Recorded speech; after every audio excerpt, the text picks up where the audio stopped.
Assalamualaikum warahmatullahi wabarakatuh. Perkenalkan, nama saya Yusef Abdul Aziz dari kelas PAI 3D, yang mana video ini untuk memenuhi salah satu tugas mata kuliah teknologi pendidikan. Semoga video ini bermanfaat. Selamat mendengarkan dan selamat menonton. Bismillahirrahmanirrahim. Assalamualaikum warahmatullahi wabarakatuh.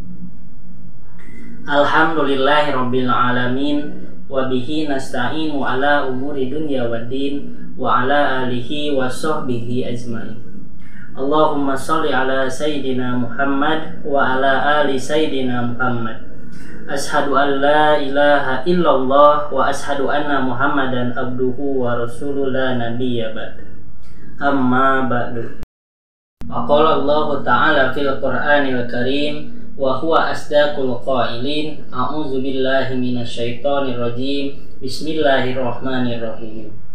Ud'uni astajib lakum. Al-ayah. Shadaqallahul adzim wa shadaqa rasulun nabiyul karim wa nahnu ala dzalika minas syahidin wasyakirin walhamdulillahi rabbil alamin.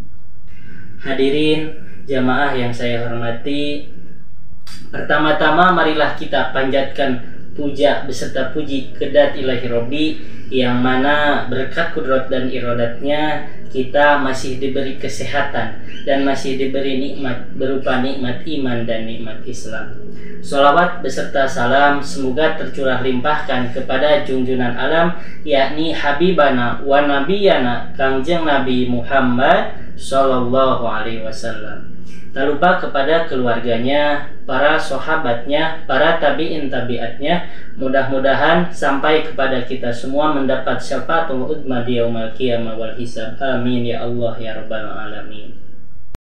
Jemaah yang dirahmati Allah, dalam kesempatan kali ini saya akan membawakan tema tentang mengapa doa kita belum diijabah. Hadirin jamaah yang saya hormati, pada suatu hari seorang tokoh ulama besar di Basrah, yaitu Syekh Ibrahim bin Adham. Beliau sedang berjalan di pasar Basrah. Ketika beliau berjalan, pedagang-pedagang pasar menghampiri beliau. Lalu para pedagang bertanya, "Ya Aba Ishaq." Aba Ishaq merupakan panggilan kepada Syekh Ibrahim bin Adham. "Ya Aba Ishaq, firman Allah dalam Al-Quran, Ud'uni astajib lakum. Berdoalah kepadaku, kata Allah, pasti Allah ijabah." Nah, pertanyaannya, kami sering berdoa. Setiap sudah sholat kami berdoa. Di waktu malam setelah qiyamul lail kami berdoa. Setelah sholat duha kami berdoa. Lalu mengapa doa kami belum diijabah? Kata para pedagang.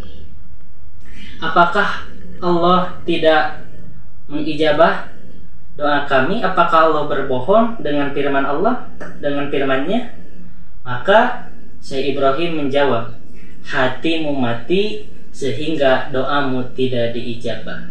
Yang mana hadirin para jamaah rahimakumullah, hati merupakan alat penghubung antara seorang hamba Allah, seorang Abdullah dengan Allah.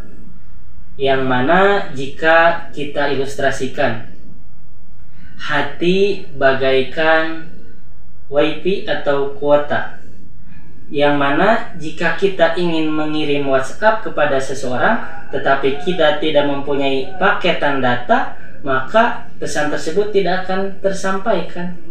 Begitu juga dengan doa. Ketika kita berdoa namun hati kita mati, maka doa tersebut tidak akan diijabah.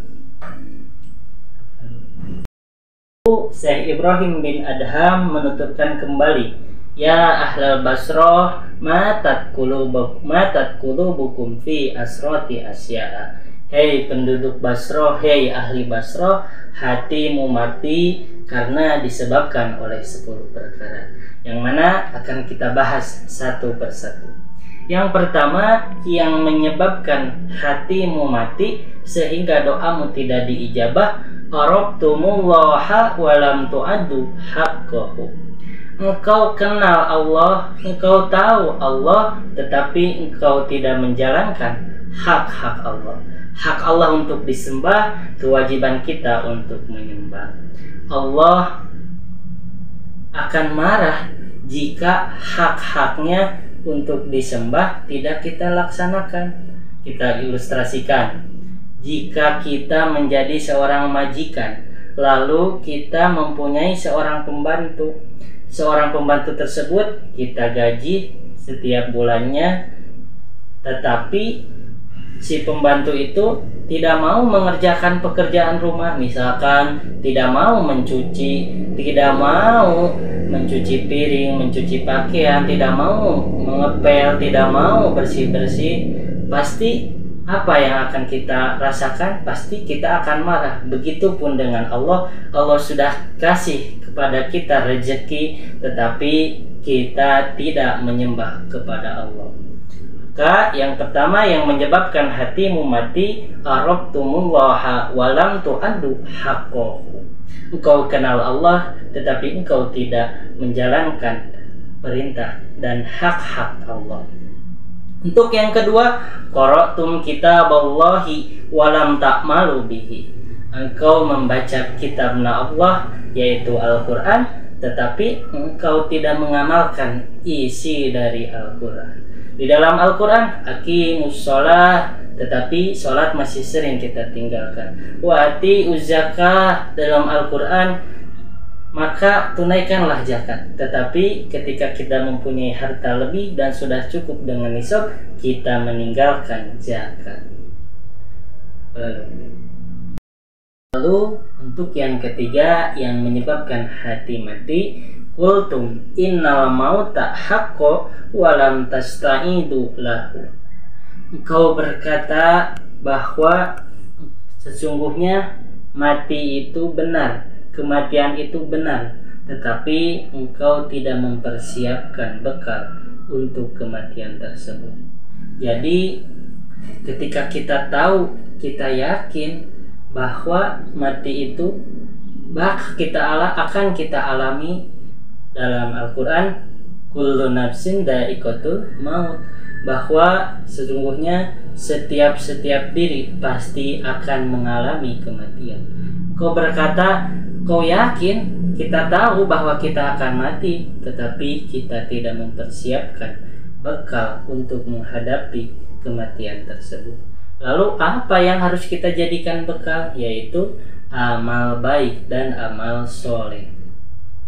Bayangkan jika kita ingin berangkat ke suatu tempat yang jauh, tetapi kita tidak mempunyai bekal, hanya bermodal tekad saja. Misalkan kita dari Tasikmalaya ingin pergi ke Madura, tetapi kita tidak mempunyai uang sepeser pun. Apakah akan sampai ke Madura atau tidak? Jikalau dengan bermodal tekad, mungkin kita sampai ke Madura, tetapi di jalan pasti kita akan sengsara. Tetapi berbeda jika kita membawa bekal, kita membawa uang, membawa bekal secukupnya untuk pergi ke Madura, maka di jalan kita akan bahagia. Bahkan di Madura kita akan bahagia, tidak akan sengsara. Berbeda dengan jika kita tidak membawa bekal ketika ingin berberangkatan. Tapi makanya jika kita sudah tahu kita akan mati, maka hendaknya kita bersiap-siap membawa bekal untuk kematian tersebut. Yang menyebabkan hatimu mati, istaghaltum bi uyubi ikhwanikum wa nabadtum uyubakum. Engkau terlalu sibuk dengan aib orang lain, tetapi engkau melupakan aibmu sendiri. Kita terlalu sibuk mencari-cari kesalahan orang lain, tetapi kita melupakan kesalahan kita sendiri. Yang mana ini merupakan tajassus, ketika kita selalu mencari-cari kesalahan orang lain, tetapi kita lupa dengan kesalahan diri kita sendiri. Dalam peribahasa, gajah di depan mata tidak terlihat, tetapi semut di ujung lautan terlihat sangat jelas. Jadi ketika kita sibuk dengan aib orang lain tetapi kita lupa dengan aib diri kita sendiri, maka hal tersebut dapat menyebabkan hati kita menjadi mati. Nah, untuk yang kelima, akaltum nikmata rabbikum walam tashkuruha. Engkau memakan nikmatku, kata Allah, tetapi engkau tidak mensyukuri nikmat itu. Dalam Al-Quran, wa in ta'addana rabbukum la in syakartum la azidannakum wa la in kafartum inna azabi lasadid.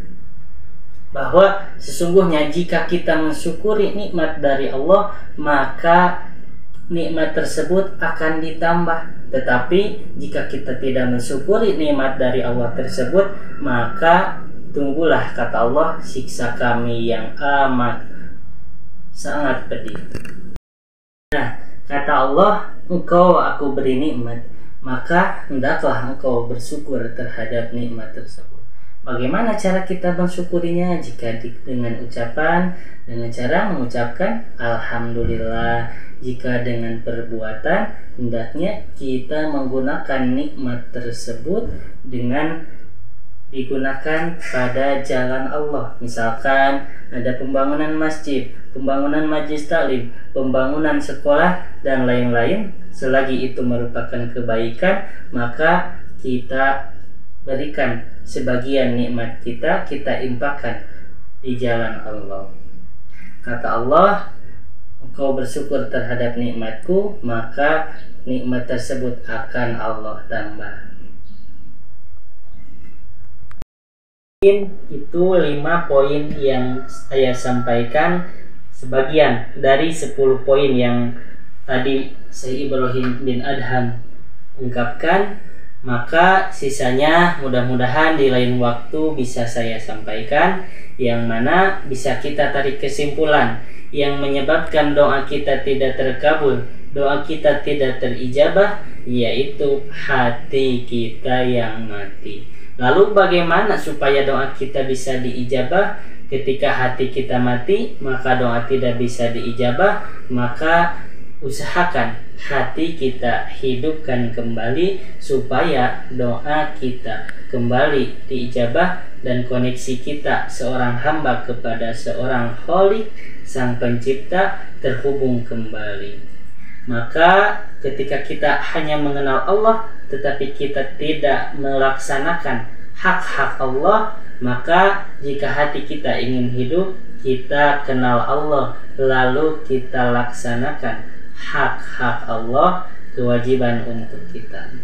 Kemudian ketika kita membaca Al-Quran tetapi kita tidak mengamalkan isi dari Al-Quran tersebut, maka kita baca Al-Quran, pelajari isinya, lalu kita amalkan isi dari Al-Quran tersebut.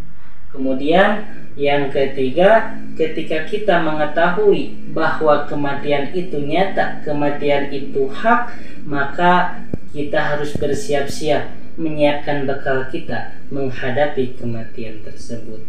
Kemudian yang keempat, ketika kita masih sibuk, masih mencari-cari dengan kesalahan, dengan aib orang lain, maka hendaklah kita mengintrospeksi kesalahan kita, aib-aib kita. Jangan hanya mencari kesalahan orang lain, tetapi kita harus memperbaiki diri kita, introspeksi diri kita, sehingga kita bermunasabah. Jangan dulu mencari kesalahan orang lain, tetapi hendaklah kita memperbaiki kesalahan sendiri.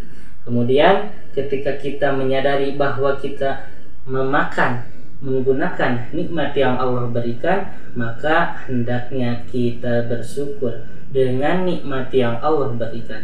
Karena Allah memberikan nikmat tidak ingin menerima balasan apa-apa, hanya saja Allah ingin kita bersyukur dengan nikmat tersebut.